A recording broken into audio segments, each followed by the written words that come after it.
Thank you, Mr. President. My delegation and I join you this morning with a deep sense of satisfaction. November 2012 saw Sri Lanka face its second UPR, and we were able to lay before the working group our progress since 2008 and the expectations for future improvements in the promotion and protection of human rights. Going forward, we have come a long way since the initial Universal Periodic Review of Sri Lanka during the first cycle in 2008. My country then was engaged in a conflict against terrorism, commencing in 2006, trying to rescue a civilian population held by a ruthless group of terrorists. A year after that first review, we finally achieved success in the humanitarian operation and witnessed the dawn of a new era of peace, stability, and prosperity for all Sri Lankans. Since May 2009, we engaged in a period of consolidation, removing military involvement in civil administration, reconstruction, demining, rehabilitation, resettlement, and launched our initial efforts at national reconciliation and peace building.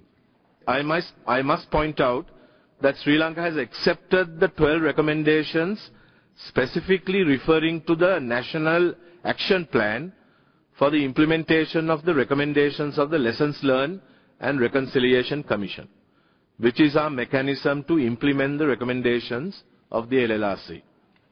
It is perhaps unfortunate that we were unable to agree to more refinements and modifications in the text of some recommendations in order to achieve a consensus that could have led to the acceptance of more recommendations. It is our belief, Mr. President, that the level of flexibility that characterized our experience in 2008, the first cycle, is preferable to the rigid textual formality that appears to govern the UPR at present.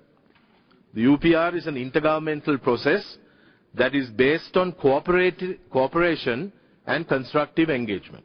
The government of Sri Lanka has also made requisite financial provision by budgetary allocation for 2013 for the implementation of the National Action Plan on the implementation of the recommendations of the LLRC. Over rupees 1.2 billion has been committed to funding the various activities. Our progress in the process of implementation is openly shared with anyone interested by way of publication on the web. This is the level of commitment we have shown. In the overall process of accountability, which was the subject of some interventions during the working group session, the first issue that must be addressed is that of the arbitrary figures of the so-called civilian victims. These figures have been repeated by several sources without once verifying the facts.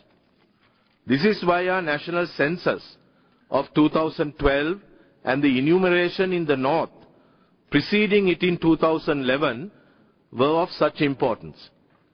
Ground verification of facts is continuing as we speak, and results of these processes will be identified. We believe we will be able to gain an accurate picture of the several causes of civilian deaths. Subsequent to the recommendations of the LLRC, the Attorney General reviewed the cases relating to the 5 students from Trincomalee. I'm still on accountability. 5 students from Trincomalee and the ACF workers. Having concluded the work on the 5 students from Trincomalee, the Attorney General has directed the police to commence non-summary judicial proceedings. The review with regard to the ACF case is also ongoing. Needless to say, Mr. President, we will of course keep our friends in the international community updated on the progress. Also on the question of accountability, inquiries are in train by the military authorities as to questions of civilian casualties during the humanitarian operation, including the Channel 4 video footage, irrespective of its authenticity. I reiterate what I said earlier, that Sri Lanka is deeply appreciative of member and observer states for their interest and positive engagement during the UPR process, as well as the acknowledgement of our efforts in the promotion and protection of human rights.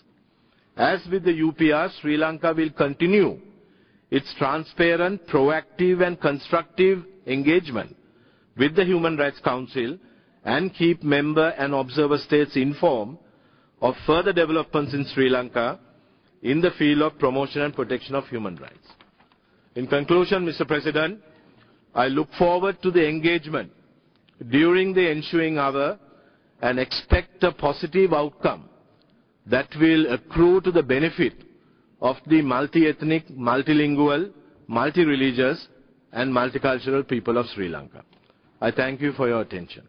May I, at the outset, thank everyone who participated in the working group, especially for the constructive engagement that was shown on the UPR of Sri Lanka. I can remember sitting here and listening to many interventions, and I must say for the record that a clear majority of those interventions did appreciate and acknowledge the tremendous progress that has been made by the government of Sri Lanka in moving towards comprehensive reconciliation.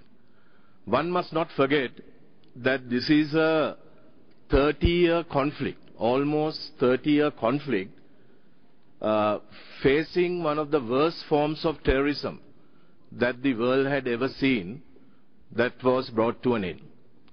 Many thousands of people suffered over the years.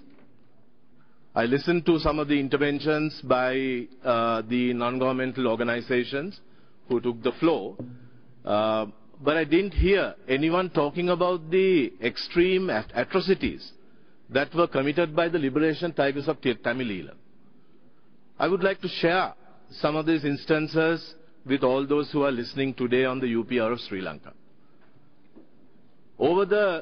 During this period of 30 years, many civilians were brutally murdered and assassinated by the Liberation Tigers of Tamil. Suicide bombers, bombs in buses, killed men, women, children in their thousands. When 186 Muslim citizens of Sri Lanka were praying in a mosque in Katankudi, they were indiscriminately killed by the LTT who came into the mosque, didn't identify who the people in the mosque were. They just shot at them and they killed them in cold blood. There were thousands of Muslims who were banished forcibly from Jaffna, from Mana, from a place called Muttur. I myself, when I was the Minister for Disaster Management during that time, I can remember going to some of these IDP camps and seeing thousands and thousands of Muslims, for no fault of their own, who were banished forcibly from their homes by the LTT. Buddhist places of worship were targeted. The holiest shrine for the Buddhists, called the Temple of the Tooth, which is a historical place of worship for all Buddhists all over the world, was targeted with the intention of creating a backlash amongst the Sinhalese against the Tamils. Fortunately, the Sinhalese did not react, because we had learned a lesson from 1983 when there was a backlash, and it was never, fortunately, repeated again. Now, all these instances, I can tell you hundreds and hundreds of such instances where men, women, children, I can show you photographs of little babies who were mutilated as a result of the LTT's indiscriminate attention to wipe out anyone who was blocking their autocratic, brutal way of destabilizing the country and resorting to extreme forms of terrorism during this period. Now, anyone who talks about instances of killings, instances of these kinds of very important instances, should also be balanced. Why didn't anyone talk about the atrocities of the LTT? This is why we resolved that we wanted to wipe out the LTT and give the freedom that is now given to all people of Sri Lanka. We are a multicultural society, we are a multi-religious society, we are a multi-ethnic society. Religious belief is guaranteed by the Constitution of Sri Lanka.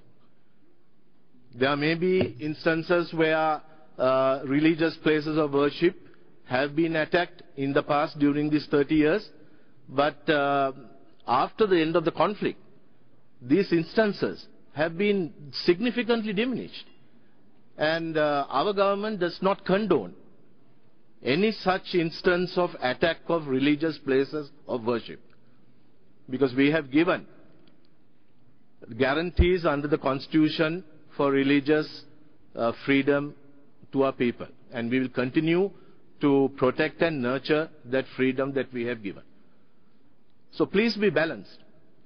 You can certainly bring to our attention outstanding cases, and as I mentioned in my initial speech, the 5 Trincomalee students, the case has now commenced, and there is a non-summary trial, that is the judicial inquiry that is proceeding as we speak.